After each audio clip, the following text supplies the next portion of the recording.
बोलिए श्री लक्ष्मी नारायण भगवान की जय। शांताकारं भुजगशयनं पद्मनाभं सुरेशं विश्वधारं गगनसदृशं मेघवर्णं शुभंगं लक्ष्मीकान्तं कमलनयनं योगिभिर्ध्यानगम्यं वन्दे विष्णुं भवभयहरं सर्वलोकैकनाथं। श्री विष्णु भगवान की जय। अब मैं आपसे भाद्रपद कृष्ण पक्ष की एकादशी व्रत की कथा जो है सुनाता हूँ, सो आप ध्यान से सुनिए। कुंती पुत्र युधिष्ठिर जी कहने लगे कि हे जनार्दन भगवान, भाद्रपद कृष्णा एकादशी का नाम क्या है और उसकी विधि और महात्म आप बताइए।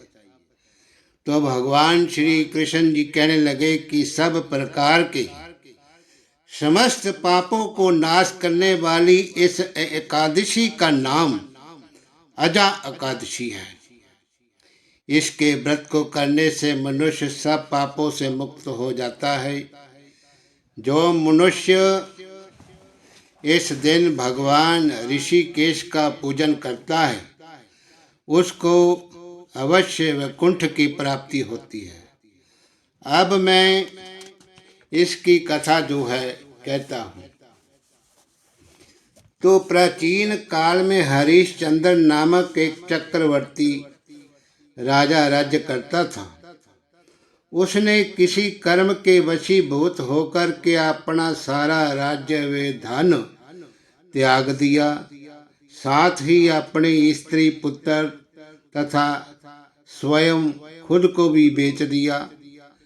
वे राजा चंडाल का दास बन गया और सत्य को धारण करता हुआ मृतकों के वस्त्र ग्रहण करता रहा, मगर किसी प्रकार भी सत्य से विचलित नहीं हुआ। कई बार राजा चिंता के समुद्र में डूबकर अपने मन में विचार करने लगता कि मैं कहाँ जाऊं, क्या करूं जिससे मेरा उद्धार हो। इस प्रकार राजा को कई वर्ष बीत गए। एक दिन राजा इसी चिंता में बैठा हुआ था कि गौतम ऋषि जी आ गए। राजा ने उनको देख कर के नमस्कार किया, प्रणाम किया और अपनी सब दुख भरी कहानी सुनाई। तो राजा की ये बात सुनकर गौतम ऋषि कहने लगे कि राजन, तुम्हारे भाग्य से आज से 7वें दिन के बाद भाद्रपद कृष्ण पक्ष की अजा नाम की एकादशी आएगी।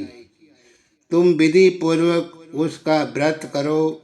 इस व्रत के पुण्य के प्रभाव से तुम्हारे समस्त पाप नष्ट हो जाएंगे।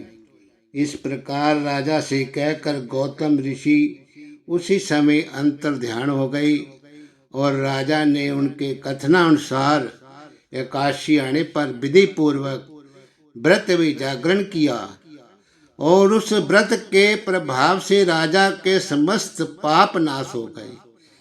तो स्वर्ग से बाजे बजने लगे और पुष्पों की बारिश होने लगी। उसने अपने मृतक पुत्र को जीवित और अपनी स्त्री को वस्त्र तथा आभूषणों से युक्त देखा। तो उस व्रत के प्रभाव से उसको पुनः अपना राज्य मिल गया और अंत समय में अपने परिवार सहित स्वर्ग को गया।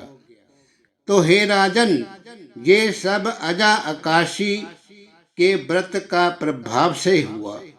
अतः जो भी मनुष्य यत्न के साथ विधि पूर्वक इस व्रत को करते हुए रात्रि जागरण करते हैं, उनके समस्त पाप नष्ट होकर अंत में स्वर्ग लोक को प्राप्त होते हैं।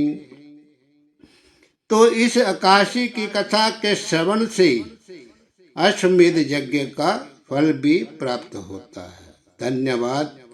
तो हे दर्शकों, कृपया हमारे इस चैनल को आप जो है सब्सक्राइब करें। आपका बहुत धन्यवाद हो।